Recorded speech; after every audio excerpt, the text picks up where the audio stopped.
ইতিমধ্যে ডাক্তাররা বলেছে তার ব্রেইন ডেথ, যেটাকে বলে মানে কোমাই, বাংলা যেটাকে বলে আমরা কোমা।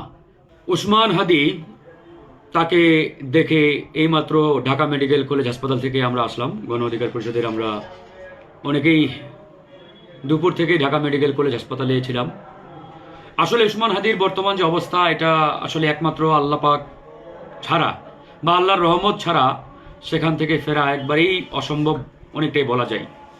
আল্লাহর যদি রহমত থাকে এবং আমাদের সকলের দোয়া, হয়তো তিনি আমাদের মাঝে আবারও ফিরে আসবেন। আমরা চাই মহান আল্লাহ যাতে তাকে আমাদের মাঝে ফিরিয়ে দেন। আমি নিজেই মানে তাকে দেখার পরে আমার আসলে আর ওখানে স্থির থাকতে পারি নাই। কি একটা বিভৎস অবস্থা। তো এই যে একটা ভয়ঙ্কর অবস্থা আজকে তৈরি হয়েছে, এরপরেও আসলে এরকম একটা পরিবেশের মধ্য দিয়ে অবাধ সুষ্ঠু নির্বাচন সম্ভব, এটা আসলে আমি অন্তত বিশ্বাস করি না। কয়েকদিন আগে আমরা দেখলাম বরিশালে এবি পার্টির সাধারণ সম্পাদক জনাব ব্যারিস্টার ফুয়াদের উপরে হামলা হলো, তাকে সেখানে অপমান করা হলো, তার নির্বাচনী ক্যাম্পেইনে সেখানে বাধা প্রদান করা হলো। আর আজকে তফসিল দেওয়ার ঠিক একদিন পরেই এই যে একটি নারকীয় ঘটনা, এই ঘটনার পরে আসলে কিভাবে আমরা মানে এই সরকার এবং এই সরকারের নির্বাচন কমিশনের উপরে আস্থা রাখতে পারি বলেন? এই সরকার এবং এই সরকারের নির্বাচন কমিশন, এই সরকারের যারা আইন শৃঙ্খলার দায়িত্বে রয়েছেন, এই বাহিনীর মাধ্যমে একটি অবাধ সুষ্ঠু নিরপেক্ষ নির্বাচন তারা আয়োজন করতে পারবে, এই বিশ্বাস করার মতো আর আমরা সেরকম কারণ খুব একটা দেখছি না। একবারই পরিষ্কার আজকে হাদির উপরে কারা আক্রমণ করেছে, কারা হামলা চালিয়েছে, একবারই পরিষ্কার। এটা তো আসলে ওই আপনার ইলেকট্রনিক ডিভাইস দিয়ে মানে দেখার কিছু নেই। আমরা তো জানি কারা এটা চালিয়েছে হামলা, কারা তাকে হত্যার উদ্দেশ্যে, এই পরিকল্পিত হত্যাকাণ্ড ঘটানোর উদ্দেশ্যে, এই মানে আপনার গুলি চালানোর উদ্দেশ্যে চালিয়েছে। কয়েকদিন আগে থেকেই, শুধু কয়েকদিন না, যারা এই বিপ্লবে অংশগ্রহণ করেছে, এই বিপ্লবের পক্ষের শক্তি ছিল, পরিকল্পিতভাবে এই বিপ্লবের পক্ষের শক্তিগুলোকে হত্যার উদ্দেশ্যে তারা কিন্তু তাদের পরিকল্পনা সেট করেছে। বাট আমরা ডে বাই ডে যেভাবে বিচ্ছিন্ন হচ্ছে, আলাদা হচ্ছে, তার মানে আমরা আমাদের বিপদ আমরা নিজেরাই ডেকে আনছি একের পরে। এই যে কয়েকদিন আগে গণ অধিকার পরিষদের সভাপতি ভিপি নুরুল হক নূরের উপরে যে হামলা, যে নারকীয় তাণ্ডব, এটার বিচার হয়েছে, হয় নাই। তখন অনেকেই মানে অট্ট হাসিতে মানে আনন্দিত হয়েছিল। আমি সেদিনই বলেছিলাম, আমরা সেদিনই বলেছি, এই হামলা শুধুমাত্র শুরু। ভিপি নুরুল হক নূরকে নিয়ে দিয়ে তারা টেস্ট করছে, টেস্ট। যদি আপনারা এখন এই গর্জে উঠতে না পারেন, একের পর এক তারা কিন্তু এই ঘটনাগুলো চলমান রাখবে। সেই ঘটনার বিচার করতে পারে না এই অন্তর্বর্তীকালীন সরকার, বরং খুনিদেরকে দায় মুক্তি দিয়েছে, ওদেরকে নির্বাচনে অংশগ্রহণ করার সুযোগ দিয়েছে। ওরা এখন বহাল তবিয়তে নির্বাচনের প্রস্তুতি নিচ্ছে। তারা কি আপনাকে চুমা দেবে? এই যে আজকে উসমান হাদি, কালকে হয়তো আপনি, না হলে আমি। ভিপি নূর দিয়ে শুরু, হয়তো কোথায় গিয়ে শেষ হবে আমরা কেউই জানি না। আমরা স্পষ্ট করে বলছি, আরো সামনে তারা লাশ ফেলবে। হয়তো সেই কাতারে আমিও থাকতে পারি, আপনিও থাকতে পারেন। আমাদের বোধোদয় যদি জাগ্রত না হয়, কিচ্ছু বলার নেই।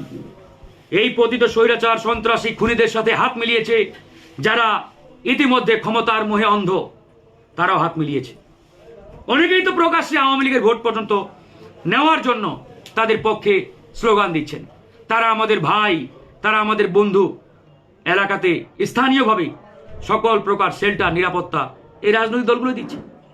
যারা জীবন দিয়েছে গত জুলাই আন্দোলনে, এরাই এখন এই খুনিদের শেল্টার দিচ্ছে, তাদের পক্ষে তাদের নিরাপত্তার দায়িত্ব নিয়েছে। তারা তো সুযোগ বুঝে কোপ মারবে, সেটাই আজকে হচ্ছে বন্ধুগণ।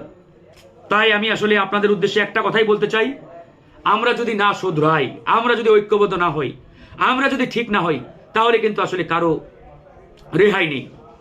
সবার কপালে দুঃখ আছে, সবার কপালে। ভিপি নূরকে নিয়ে অনেক মজা করেছেন, অনেক হাসি ঠাট্টা করেছেন। তারা আগে টেস্ট করেছে ভিপি নূরকে দিয়ে যে রিয়াকশনটা কিরকম হয়। অন্যান্য দলগুলো চুপ ছিলেন, মজা নিয়েছেন। আজকে উসমান হাদি, কালকে দেখবেন আরেকজন। একের পর এক তারা লাশ ফেলার রাজনীতি ইতিমধ্যে শুরু করেছে, সামনে আরো ফেলবে। এখন সিদ্ধান্ত আপনারা নেন, সময় চলে যায় নাই। এই পরিস্থিতির মধ্য দিয়ে কিসের নির্বাচন? প্রার্থীরা একের পর এক হামলার শিকার হবে, আহত হবে, গুলি খাবে। আর এর মধ্য দিয়ে ওই ইঞ্জিনিয়ারিং ইলেকশনের মাধ্যমে কোনো একটা দলকে ক্ষমতায় আনার চিন্তা করবেন, এটা এত সহজে হতে দেওয়া যাবে না বন্ধুগণ, কোনোভাবেই যাবে না। তাই আমি সকলকেই এই বিষয়ে সতর্ক এবং সজাগ থাকার আহ্বান জানাচ্ছি। আমরা সবাই এই মুহূর্তে দোয়া করি উসমান হাদি ফিরে আসুক আমাদের মাঝে। তার যে অবস্থা, আসলে একমাত্র আল্লাহর রহমত ছাড়া আর এখানে কারো কোনো হাত নেই, কোনো করারও নেই। ডাক্তারদের সাথে আমি নিজে কথা বললাম গিয়ে, তারাও একই কথাই বলেছেন। তার যে বুলেটটি তাকে মারা হয়েছে, একবারে সেটা কানের নিচ দিয়ে একবারে মস্তিষ্কে পর্যন্ত চলে গেছে, মানে ব্রেইন যেটাকে বলে আমরা, মগজে পর্যন্ত সেই গুলিটা গিয়ে মানে সেখানে আটকে আছে। কিছুক্ষণ আগেই আমরা দেখলাম যে তাকে সিএমএইচ হসপিটালে নেওয়ার জন্য প্রস্তুতি নেওয়া হচ্ছে। তার সেই গুলিটা হয়তো সিএমএইচ হসপিটালে নেওয়ার পরে সেখানে হয়তো ডাক্তাররা বের করার আপনার উদ্যোগ নেবেন। ইতিমধ্যে ডাক্তাররা বলেছে তার ব্রেইন ডেথ যেটাকে বলে, মানে কোমাই বাংলা যেটাকে বলি আমরা কোমাতে চলে গেছে সে। মানে এরকম একটা অবস্থা থেকে আসলে ফিরে আসা কতটা মানে ফিজিবল, এটা কিন্তু আমরা সবাই বুঝি। তো আমরা মহান আল্লাহর কাছে দোয়া করি, আমরা সবাই, আপনারাও দোয়া করেন আল্লাহ যাতে বিপ্লবী হাদি, এই হাদিকে সুস্থ করেন, আমাদের মাঝে আবার তাকে ফিরিয়ে দেন। এই কণ্ঠস্বরটা আমাদের দরকার।